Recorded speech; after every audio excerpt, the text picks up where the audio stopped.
Exercise 1.4 में question number 1 है which of the following matrices are conformable for multiplication. इसका मतलब ये है कि दिए गए मैट्रिसेस में कौन से मैट्रिसेस मल्टीप्लिकेशन के लिए मुनासिब है। तो यहाँ पर 4 मैट्रिसेस गिवन है।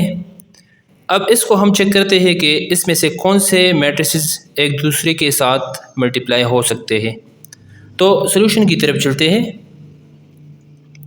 स्टूडेंट्स, आपने ये बात ज़रूर याद रखनी है कि जब भी आप ये चेक करते हैं कि दो मैट्रिसेस मल्टीप्लिकेशन के लिए अहल है या नहीं, तो आपने एक उसूल को याद रखना है, और वो उसूल ये है कि आपने फर्स्ट मैट्रिक्स के कॉलम्स को देखना है और सेकंड मैट्रिक्स के रोज़ को देखना है।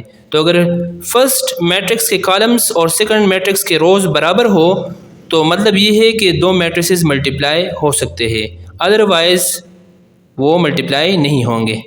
तो ये रूल मैं यहाँ पर लिख लेता हूँ, इसको आपने याद रख लेना है। The number of columns in first matrix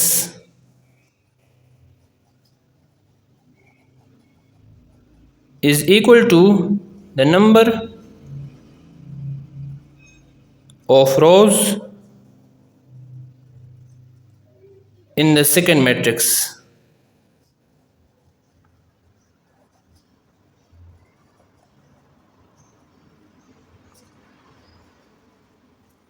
अब यहाँ पर 4 मैट्रिसेस हैं, तो मैं इन सब का ऑर्डर लिख लेता हूँ, ए बी सी डी। अब ए मैट्रिक्स का ऑर्डर क्या है, तो इसमें 2 रोज़ है और 1 कॉलम है, तो इसका ऑर्डर होगा 2 by 1। बी मैट्रिक्स में 1 रो है और 2 कॉलम्स है, तो इसका ऑर्डर होगा 1 by 2। सी मैट्रिक्स में 2 रोज़ है और 2 कॉलम्स है, तो इसका ऑर्डर होगा 2 by 2। डी मैट्रिक्स में 1 रो है और 3 कॉलम है, तो इसका ऑर्डर होगा 1 by 3। अब यहाँ पर मैं ये लिख लेता हूँ कि ये जो मैट्रिसेस है 4, ये किन तरीक़ों से कंबाइन हो सकते हैं। तो ए बी के साथ कंबाइन हो सकता है, ए सी के साथ, इस तरह ए डी के साथ भी कंबाइन हो सकता है। अब बी को चेक कर लेते हैं, तो बी ए के साथ हो सकता है, बी सी के साथ जुड़ सकता है,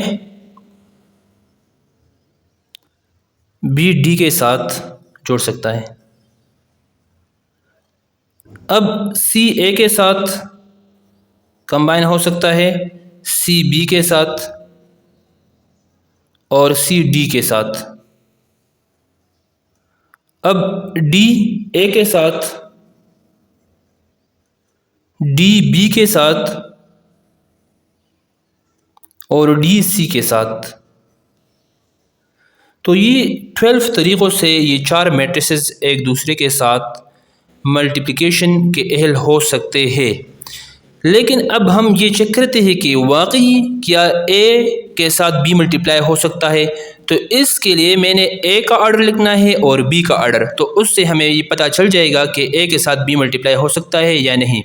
और जो काम हम इस ए के साथ बी के लिए करेंगे तो वो सब कम्बिनेशंस के लिए करेंगे। अब ए का ऑर्डर है 2 by 1 और बी का ऑर्डर है 1 by 2। अब पहले हम रोज़ को लिखते हैं फिर कॉलम्स को, इस तरह पहले रोज़ को फिर कॉलम्स को। तो अगर आप फर्स्ट मैट्रिक्स के कॉलम्स को देखें और सेकंड मैट्रिक्स के रोज़ को देख ले तो ये दोनों बराबर है, तो इसका मतलब ये है कि ये रूल यहाँ ए के साथ बी में फॉलो हो रहा है।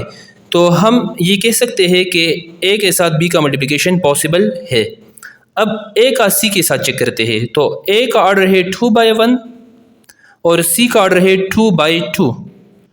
अब इस फर्स्ट मैट्रिक्स के कॉलम्स सेकंड मैट्रिक्स के रोज़ के बराबर नहीं है, तो इसका मल्टीप्लिकेशन पॉसिबल नहीं है। अब ए के साथ डी, तो ए का ऑर्डर है 2 by 1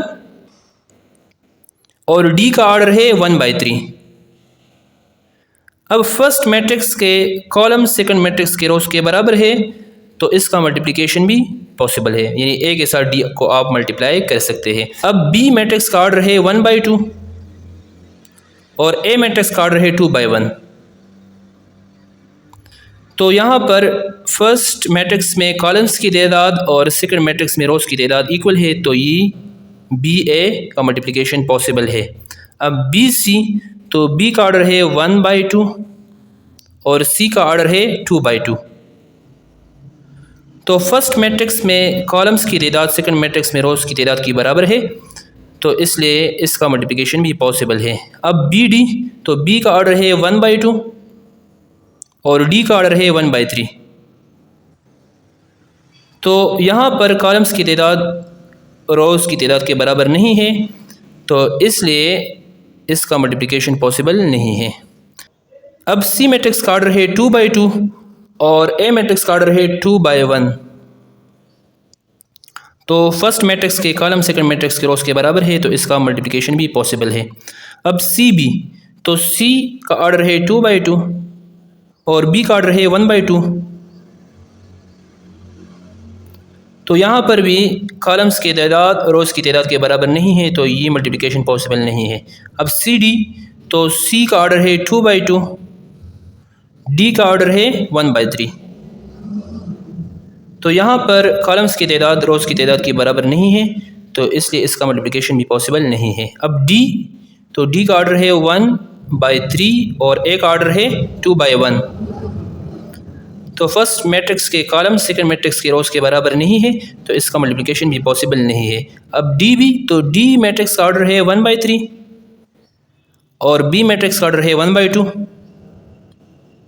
तो फर्स्ट मैट्रिक्स के कॉलम्स सेकंड मैट्रिक्स के रोज़ के बराबर नहीं है, तो इसका मल्टीप्लिकेशन भी पॉसिबल नहीं है। अब डी सी, तो डी का ऑर्डर है 1/3 और सी मैट्रिक्स का ऑर्डर है 2/2। तो फर्स्ट मैट्रिक्स के कॉलम सेकंड मैट्रिक्स के रोज़ के बराबर नहीं है, तो इसलिए इसका मल्टीप्लिकेशन भी पॉसिबल नहीं है। अब यहाँ पर ए बी के साथ मल्टीप्लाई हो सकता है, इस तरह ए डी के साथ, बी ए के साथ, बी सी के साथ, सी ए के साथ। तो हम ये लिख सकते हैं यहाँ पर, so the products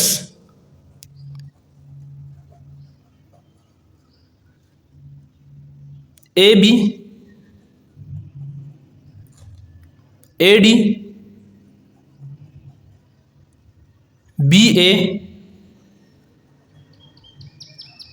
B C और C A are conformable for multiplication.